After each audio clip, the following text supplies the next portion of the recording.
Hi guys, welcome to Mr. Smith's Kitchen. Brian, Mr. Smith, this is my kitchen. Thanks for coming by. Today's Wednesday. Thought we'd cook some dinner. We're actually going to start it early in the morning. If you're new to my channel, welcome. Glad you found me. Hope you get something out of my videos. If you're returning, fantastic. Thank you. Either way, thank you. Yeah.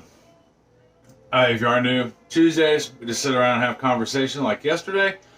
Today, we're cooking dinner, which today is going to be a crock pot meal because tomorrow's Thanksgiving and I'm busy baking things. And then normally on Thursdays, we bake. Don't forget to subscribe. Thumbs up, thumbs down, that's optional, but I always appreciate them. Either way, thumbs up or down. Comments, always welcomed. Just keep them respectful. Put some thought into your comment. Whether you agree with me or not, or anything I say, that's fine. You don't have to agree with me. Just be respectful in what you say. So anyhow, today being Wednesday and the day before Thanksgiving, I'm doing a crock pot meal. Something that's quick to put together, and then that way I can continue on. So far today, I've made a pecan pie. I've got the pumpkin roll made. All I got left is the apple pie, which will be easy because I canned the pie filling the other day, and I made the dough for it day before yesterday. And that way, boom, all I got to do is put the parts together and throw it in the oven. But that being said, I still have water changes on fish tanks to do, and I want to dilly-dally out in the garage a little bit, and it's going on 1 o'clock now. But that's okay. I don't have to work tomorrow, so I got all day to get this done. Doesn't mean I lollygag, though. So anyhow, today we're doing beef stew in a crock pot. It's really something that's fairly quick to put together. You're going to spend more time in prep than you are actually making the dish. And even prep isn't that bad. The only thing we have to do is we have to cut up a chuck roast. We have to cut up some potatoes, some carrots, and some onion. That's it. That's all you're prepping. After that, it's 4 things. After that, we're just putting a bunch of stuff into a crock pot, stirring it up, and walking away. All right? So let me get you down here to the counter where you can see what's going on. If you are new to my channel, this is my entire kitchen. You are standing in front of the back door. So my kitchen literally is not big at all. Which, I mean, in the beginning was a headache. Kind of getting used to it. We're still putting the kitchen in the basement, and I got to watch what I'm doing here. Because there really isn't a whole lot of space, but you'd be surprised on what you can adapt to. All right, so here we got everything we need. All right, the first ingredient we're going to need is, like I said, 2 pounds of chuck roast. Yeah, or I mean, you can do. Here's the beauty of this: you can add as much or as little as you want. But I've just got chuck roast right here, cut up. You want somewhat equal parts. Now, when you buy a whole chuck roast, you're going to see big chunks of fat on them. Okay, and to show you what they look like, I saved some. I know, gross, right? But it's fact of life. Chunks of fat, all right? You'll want to cut those big pieces off, okay? It's okay to leave, like, you'll see the marbling in them, like right here. That's okay. And the reason why you want to cut those off is what will happen is as this cooks, that will start to render, which means it'll turn to an oil, and then you'll have this greasy film all over the top of your food. And I mean, you may like that. It is a lot of flavor, but I think it's a little heavy on that, so we're just going to run with it as it is. So the first thing we're going to do is we're going to take our 2 pounds of chuck roast. We're going to put them right in the crock pot. As I cut those up to about 1.5 inch cubes. I mean, 1.5 inch cubes. Not real big. The smaller the meat is, the better and quicker it cooks. Yeah. Although this is going to take about 5 to 6 hours on low. The next thing we're going to add to this is our vegetables, okay? Now, in here, in this bowl, I have a combination of things. I have 5 or 6 red potatoes. They was 6 good-sized red potatoes. You can also use russet potatoes, whatever potato you like. You just want something that's like a firmer potato. Russets, you can use them, but I wouldn't add them in right in the beginning because they will get mushy if they're in there for 5 or 6 hours. I'd add them about halfway through. I also got some carrots. I just cut it into rounds. And then I cubed up, or diced up, rough chopped, some onion. And we're just going to put that in. Yeah, and that's our vegetables. You know, that's the beauty of beef stews. It doesn't have a bunch of complexity to it. Now, you can add other vegetables if you'd like. Don't get me wrong. You know, I had toyed with the thought of putting celery in it, and I thought, no. And I still might. Celery is something that doesn't need 5 or 6 hours to cook. So if I do decide to put it in there, I can throw it in there. Mushrooms is another thing. You can put fresh mushrooms in here if that's what you so desire. But today I'm just doing a basic crock pot beef stew. So the next thing we're going to need to put in here is 2 to 3 cloves of garlic. You know, if you've got small cloves, do 3. You know, or less. I mean, it just, I guess, depends on how much garlic you like. We like garlic. I think it adds a lot of flavor. So I'm just pressing mine in. I'm too lazy to chop it up. I mean, that's just the honest truth there. It comes down to sheer laziness. And I mean, we have a garlic press, so why not use it? So I'm just going to press this in here.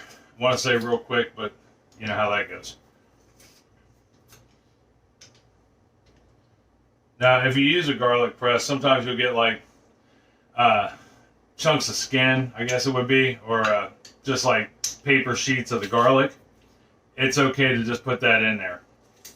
It will melt. I mean, it just, garlic has a tendency to disappear in a food unless you're using chunks or whole garlic as it cooks.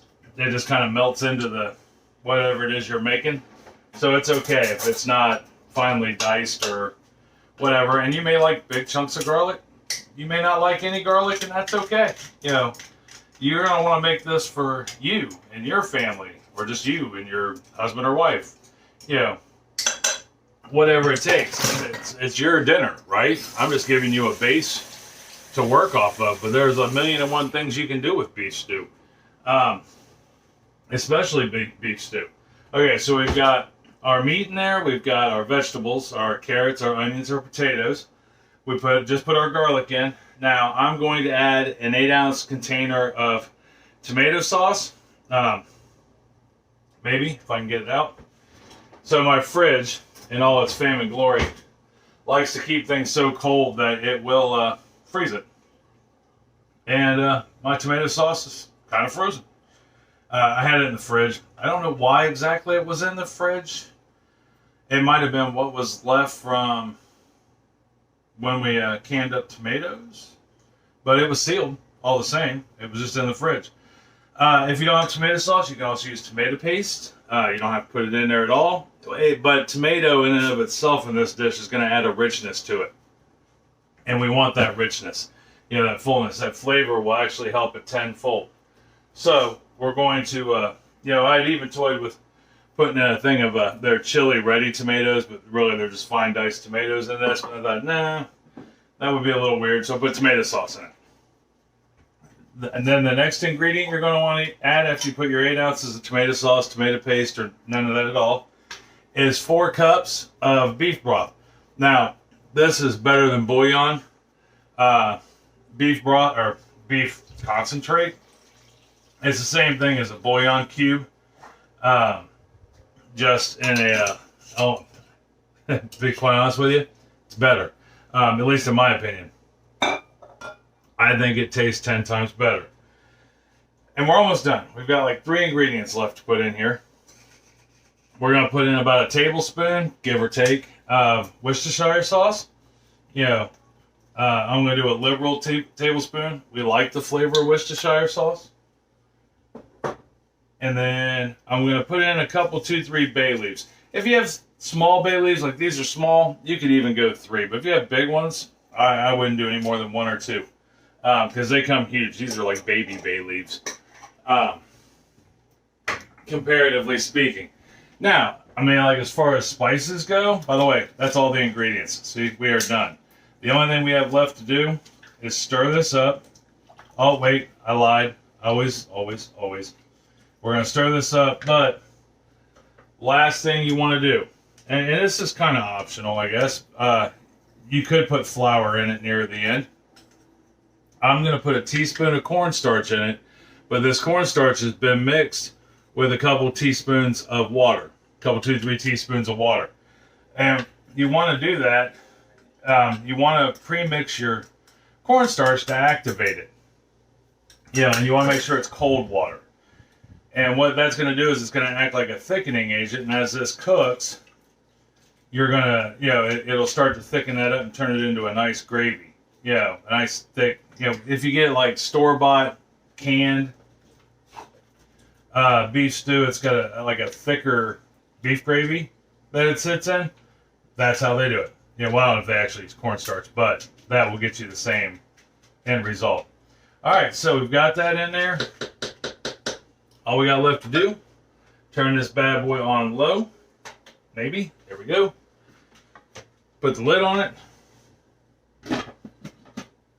And then leave it alone. That is literally how you make, at least how I'm making my beef stew. And like I said, you can do a million different variations to this. You could add mushrooms to it. Celery. If there's a vegetable you don't like, don't put it in it. If there's other vegetables you do like, put it in it. Here's the only thing I caution with you is make sure if your vegetables don't all cook equally. Okay, so like some potatoes take longer than others. Celery doesn't take as long as a potato. Carrots cook about the same. Onions cook about the same. Because you don't want them to overcook and kind of melt, turn to mush. But if you know that, say like celery doesn't take as long as potatoes do, wait till you're about halfway done cooking it, then add your celery. Much like peas. Anything you put peas in, you put them in at the very end. And that's from a frozen state. Put them in at the very end. Because they are so fragile in the heating, in how they heat, and you don't want them to turn to mush, you put them in at the very end, and then boom, it's done. I could even add peas to this, which doesn't sound half bad, to cook. But anyhow, we're just going to let this sit for about 5 or 6 hours. I'm not going to take the lid off of it. We'll know. I'll have an idea of when it's done. It's got a glass lid, and I can see some of the meat. So I'm looking to cook that meat. Everything else in here, not that you'd want to, but you could, eat raw. So we're just going to let it cook. All right? So when I come back, we'll take a look and give it a try. All right? See you here shortly. All right, guys. It's been 6 hours, 6.5 hours. And we let this thing cook the whole time. The pot roast, or the beef stew. And we're looking pretty good. So I did add some stuff to it. I decided after it had been cooking for a little while, I was like, you know what? Mushrooms don't sound bad in that. Although it's not in a traditional beef stew, so to speak, but it sounded good. So I put some in. I can honestly say this is kind of my own recipe. I watched about, 20 different people make this, and nobody did it quite the same. So I just took a little bit of everything they were doing and made it my own. So I added mushrooms to it. I added salt and pepper to it. I've already tasted the broth about 2 hours ago, and it needed a little salt, not a whole lot. And I like pepper in everything that involves stew. So I put a half a teaspoon of salt and a half a teaspoon of pepper in it. I added mushrooms to it. That's pretty much the only thing I did other than let it sit here and cook. And that was it. So, I made some pies, and a pumpkin roll, and which you'll get to see those here in a second. I'm going to show them off. And I did not get water changes done today. It's really cold here, and at the moment, until I get that sink fixed down in the basement, they get hot or cold water, not both. And the water coming through is really cold.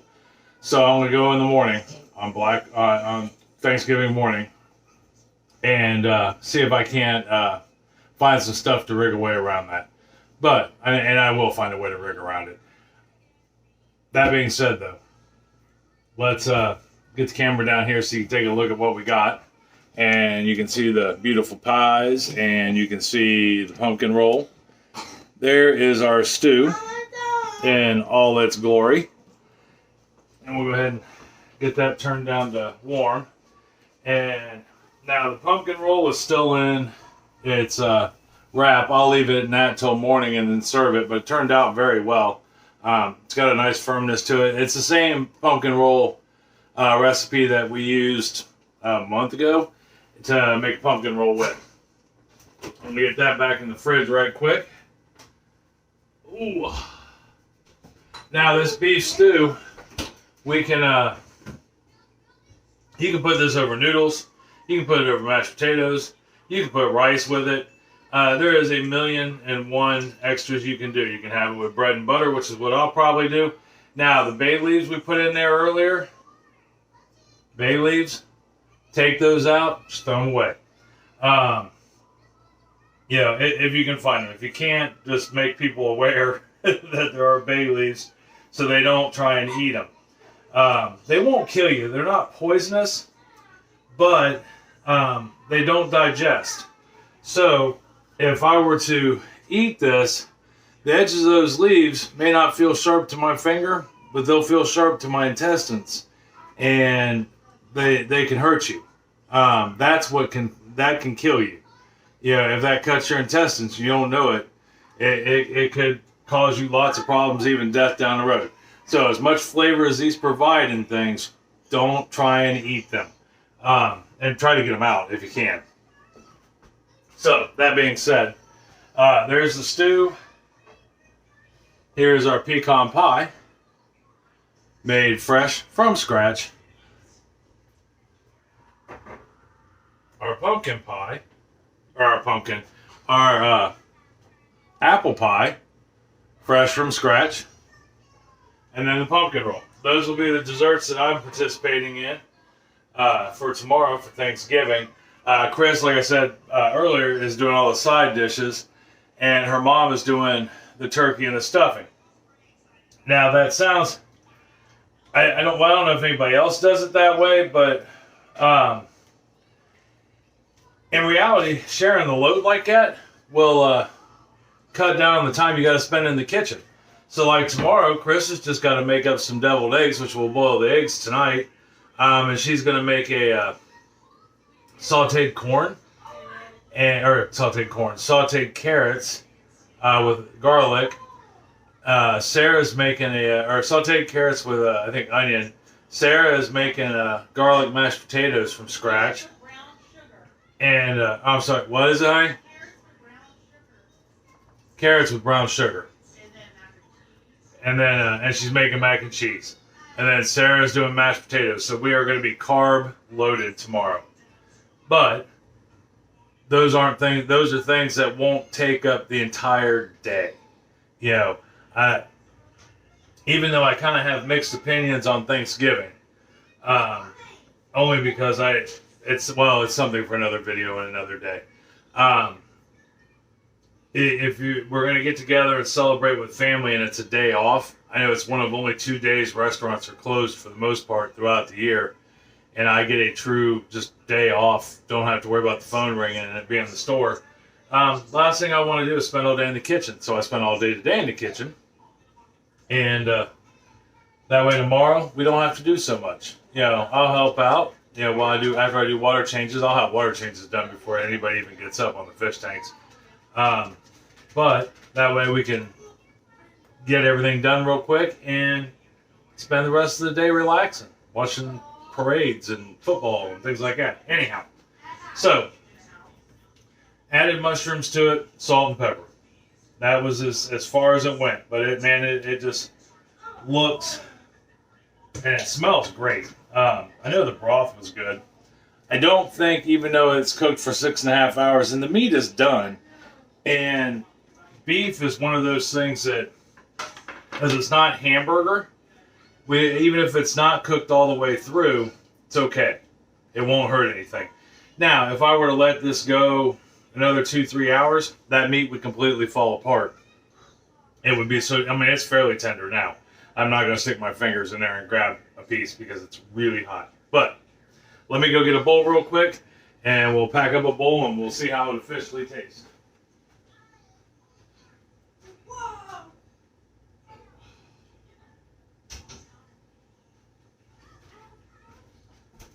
All right. Probably need a ladle. What do you guys think? Ladle? No ladle? I'm thinking ladle. Yeah. Because even though, tell you, if you can find them online, these silicone spoons by Rachel Ray, they're pretty good. Yeah. Not gonna lie, I like them. We've had that one for years. Chris got it for me. We wanted to try them, And I don't remember when she got it for me, but she did. And it's awesome. It's one of my favorite spoons. We've had this ladle almost 20 years. This is just a cheap plastic ladle we bought at a discount store.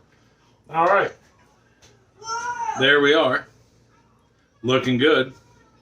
So all we need now is a spoon. And we can try this. Like I said, this is something that you can put on in the morning, let it cook all day. Yeah, so if you go to work, if you cut up your vegetables the night before, which takes 10 minutes, and in the morning, throw everything in the pot, turn it on low, head off to work. By the time you get home, this will be one of the most amazing dishes I think you've ever tried. And you can make it your own. You can do what you want with it. Now, let me see if I can get a piece of mushroom, piece of meat, get a little bit of everything in there.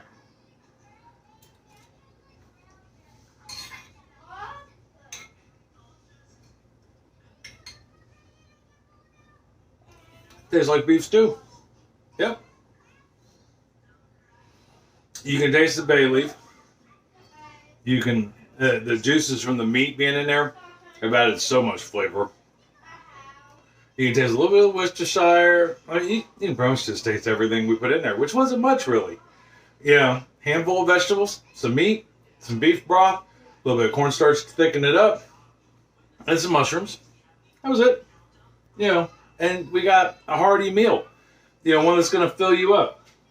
Ken Rollins, who has a YouTube channel, and he's also got like a handful of cookbooks. He's an award-winning cook. Been on several TV shows. Anyhow, I've talked about him in previous videos. But if you get a chance, check him out. I know I watch his videos religiously. But he always says, you can't get full on fancy. And there's some truth to that. This isn't fancy. This is stick to your ribs, meat and potatoes, all American meal that takes minimal effort, and you get a maximum reward out of it. And that doesn't happen very often at all. So, I'm going to go eat with Chris. Sarah's not home at the moment. She's over at Grandma's house helping her out. And Abby just had a salami sandwich because she's stuck in that got to eat the same things every day mode. Which, if you're new to parenting, kids get into that and they grow out of it eventually. At least all the ones I know have, including our own. So don't sweat if they're stuck on pizza rolls and salami sandwiches for a little bit, because they'll stop that after a while. But anyhow, give this a try. Tell me what you think. I think I'm going to keep it. I like it. You know, I may try some new things the next time, put some corn in it or, you know, whatever. You can serve it over noodles. You can serve it over potatoes. You can serve it over rice. You can just eat it out of the bowl with some bread and butter, which is what we're going to do. Let me know what you think. All right? Tell me if you like it. Tell me if you don't. Tell me if you did something you did something different to it. I like to know. But anyhow, let me know either way. So, tomorrow, I don't know what we're going to do, but it'll be early in the morning. We may just talk, because I don't really know how much time I'm going to have to do any baking this week. But we'll find something to get into, at any rate, even if it's just to say hi. But it is the holiday, and it's important that you spend a little time with your family. You know, all the same, I think. And what I think matters in, well, at least in my world. So, if I don't talk to you tomorrow, which I'm sure I will in some format, you guys make sure you spend some time with your family. Tell everybody that you're thinking about them. All right, I love you. I love you very much, and I really do mean that. And tell somebody else you love them, and you love them very much. It's going to make them feel better. And if you make this, take them some of the beef stew. I'm sure they'll enjoy it. It'll make their belly full, their heart warm, all by you giving them something to eat and telling them you love them. All right. Until we meet again, I love you. I'll talk to you later. Bye.